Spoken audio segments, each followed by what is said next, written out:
Sebut Jokowi presiden goblok. Ali Baharsa ditangkap polisi. Ditulis oleh Argo. Bareskrim Polri akhirnya menangkap provokator ujaran kebencian yang memaki Presiden Jokowi dengan sebutan goblok di media sosial. Si provokator sok jago yang bernama Ali Baharsa itu dibekuk dan ditangkap oleh tim Bareskrim Polri tanpa perlawanan di Cipinang, Jakarta Timur. Sekarang ini orang lagi meringkuk diperiksa di Bareskrim. Begitulah kura-kura tipikal cecurut khilafah. Di media sosial sok jago dan sok pintar, giliran ditangkap dan diperiksa Bareskrim. Tingkah polanya macam tikus yang kecipratan kuah bakso yang panas mendidih. Si Ali Baharsa ini dilaporkan oleh Mu'anas Alaidit ke Bareskrim Polri karena menyebarkan ujaran kebencian dan kabar bohong terkait kebijakan darurat sipil dalam penanganan virus corona. Si kadal tengi Ali Baharsa ini menyebut bahwa Presiden Jokowi adalah presiden goblok karena menerapkan kebijakan darurat sipil dalam menangani wabah corona ini. Padahal faktanya sampai detik ini Presiden Jokowi belum menerapkan kebijakan darurat sipil tersebut. Yang ditempuh oleh Presiden Jokowi justru opsi PSBB, pembatasan sosial skala besar, bukan darurat sipil. Kecuali jika nanti dalam pelaksanaannya ternyata PSBB, pembatasan sosial berskala besar itu tidak berjalan dengan baik dan situasinya memburuk, barulah opsi darurat sipil itu mungkin saja akan diterapkan. Wacana darurat sipil tersebut sengaja digoreng sedemikian rupa oleh spesies langka ini dengan tujuan untuk memanis-manisi dan menghasut masyarakat, untuk menimbulkan mosi ketidakpercayaan masyarakat terhadap pemerintah. Ucapannya itu seolah-olah saat ini telah berlaku darurat sipil. Ini jelas-jelas berita bohong yang menyesatkan masyarakat. Kan kurang ajar. Dengan hebatnya spesies langka satu ini bilang, "Woi, tanya dong, itu presiden siapa sih? Goblok banget dah, ini ada virus darurat kesehatan, kok yang diterapin malah kebijakan darurat sipil. Emang ada perang, ada kerusuhan, ada pemberontakan. Heran deh, orang goblok kok bisa jadi presiden. Emang gak ada yang lebih pintar lagi apa? Kita kan punya Undang-Undang nomor 6 tahun 2018 tentang kekarantina kesehatan. Kenapa itu nggak dipakai? Wong dia sendiri yang tanda tangan. Itu buat ngarantina orang, apa ngarantina monyet? Ngarantina cebong. Goblok banget dah. Kalau dia mengata-ngatai Presiden Jokowi goblok, memangnya ini orang mampu jadi presiden? Saya tidak berani membayangkan kalau misalkan malaikat tolak, setan tarik, lalu secunguk khilafah model begini ini tiba-tiba jadi presiden. Hancur sudah negara yang besar ini dijadikan negara khilafah ala ISIS. Spesies langka ini tidak pernah mau belajar dari pengalaman. Sudah banyak spesies otak udang sok ganas yang mendekam di balik jeruji besi dan tanda tangan surat pernyataan dengan materai Rp6.000 karena sok pintar, sok cerdas, dan sok galak. Lawong Rizik saja ngacir ke Arab saking takutnya sama Jokowi, apalagi manusia model ayam sayur begini nih. Jadi orang kok sembrono amat, mbok ya waras dikit napa? Heran. Pemerintah dalam hal ini Presiden Jokowi tentu saja sangat berhati-hati dalam menyikapi situasi yang krusial ini, di mana nyawa orang dan perekonomian bangsa harus bisa sekuat tenaga dipertahankan. Di saat negara sedang ngos-ngosan berjuang setengah mampus dengan harta dan nyawa, muncul iblis satu ini bikin ricuh dengan statementnya yang bikin naik darah melihat cangkeme dan raut wajah khilafahnya itu di videonya itu. Saya yakin mereka-mereka yang teriak-teriak tolak darurat sipil pasti ada akal bulus ala Abu Nawas untuk menjungkalkan Presiden Jokowi. Mereka sengaja menekan pemerintah agar segera lockdown sehingga timbulnya kekacauan dan chaos. Lalu berharap Presiden Jokowi lengser dari kursi kepresidenan. Ini misi kurang ajar. Sudah banyak yang sengaja menekan Presiden Jokowi untuk melakukan lockdown. Pertanyaannya, apakah mereka ini paham apa itu lockdown atau memang sengaja? Lockdown itu artinya tidak seorang pun diperbolehkan keluar rumah. Polisi dan TNI akan berjaga-jaga agar tidak ada yang keliaran keluar rumah, pergi jalan-jalan, ngopi-ngopi, pergi pijat, cari encun, dan lain sebagainya. Karena tak seorang pun yang diperbolehkan keluar rumah, maka negara akan menggelontorkan dana yang tidak sedikit untuk memberi makan rakyatnya setiap hari. Coba Anda bayangkan jumlah penduduk Indonesia saat ini sebanyak 260 juta jiwa lebih. Taruhlah per orang dibiayai makanan oleh negara. Kita ambil contoh yang paling murah saja, misalkan Rp20.000. Dikalikan 260 juta dikalikan 3 bulan sampai virus ini hilang dari bumi pertiwi.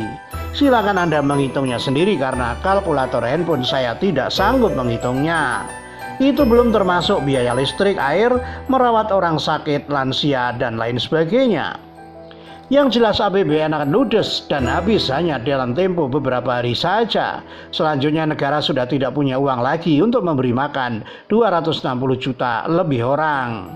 Lantas apa yang akan terjadi? Perut lapar, rakyat mengamuk, kekacauan besar tidak akan terhindarkan, sehingga berpotensi Presiden Jokowi akan tumbang dari kursi kepresidenan. Yang begini ini yang diharapkan oleh para cecurut khilafah itu untuk mengegulkan misi mereka, menjadikan NKRI sebagai negara khilafah berbasis agama. Itulah sebabnya kenapa pemerintah mengambil opsi PSBB, pembatasan sosial berskala besar, bukan darurat sipil, apalagi lockdown itu. Mengambil opsi lockdown tidak akan menjamin NKRI akan terbebas dari serangan virus mematikan ini. Kenapa demikian?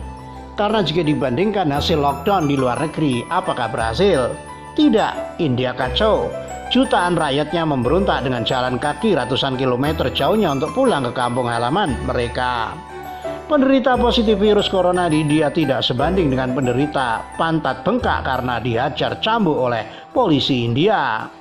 Di Malaysia, yang positif terinfeksi corona justru naik berkali-kali lipat dibandingkan sebelum mereka menerapkan lockdown. Begitu juga yang terjadi di Italia. Setelah negara itu memberlakukan lockdown, yang terjadi justru jumlah kematian akibat virus corona di Italia paling tinggi di dunia. Begitu juga yang terjadi di Inggris dan Belanda. Kedua negara ini justru akan meninggalkan opsi lockdown dan beralih ke opsi herd immunity. Amerika Serikat saja yang negara superpower itu malah membatalkan niat mereka lockdown karena mereka paham betul sekalipun mereka lockdown dan mengumumkan ke seluruh dunia, "Sorry, we are closed," tetap tidak akan menyelesaikan masalah. Amerika ini negara superpower yang peralatan kedokterannya dan kesehatannya mereka paling canggih sedunia. Tapi penderita virus corona di negara mereka bukannya turun, akan tetapi justru bertambah banyak dan tidak terkendali. Kita di Indonesia ini masih beruntung di bawah kendali seorang presiden yang tenang dan sabar. Kalau di Filipina, Presiden Duterte justru ancam tembak di tempat kalau ada warganya yang bikin ulah. Di tengah pandemi wabah corona di negara mereka, Presiden Jokowi tidak begitu.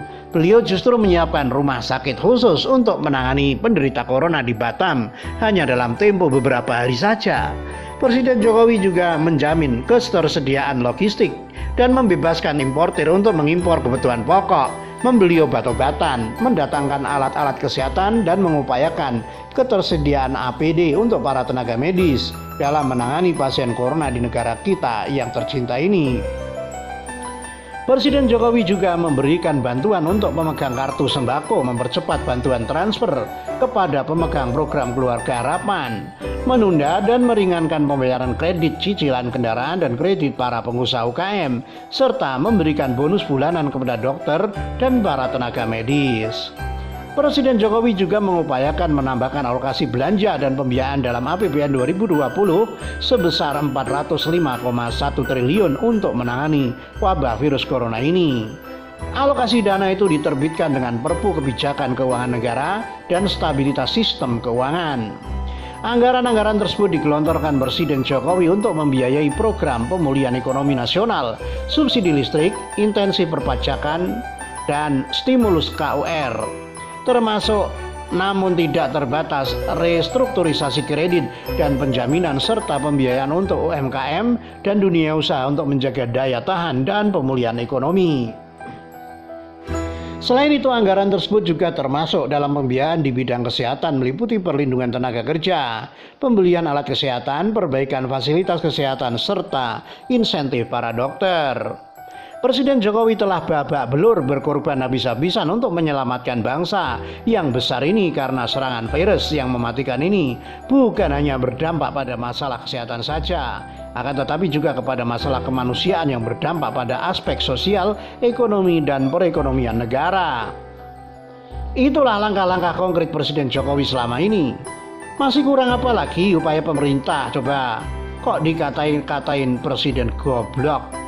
Kebijakan-kebijakan Presiden Jokowi tersebut jelas-jelas untuk mengantisipasi keselamatan jiwa dan kesehatan warganya, serta perekonomian negara tetap jalan tanpa kerusakan fatal seperti yang terjadi di negara-negara lain. Lalu muncul tikus satu ini dengan segala sok taunya memperkeruh suasana dengan memaki Presiden dengan sebutan goblok.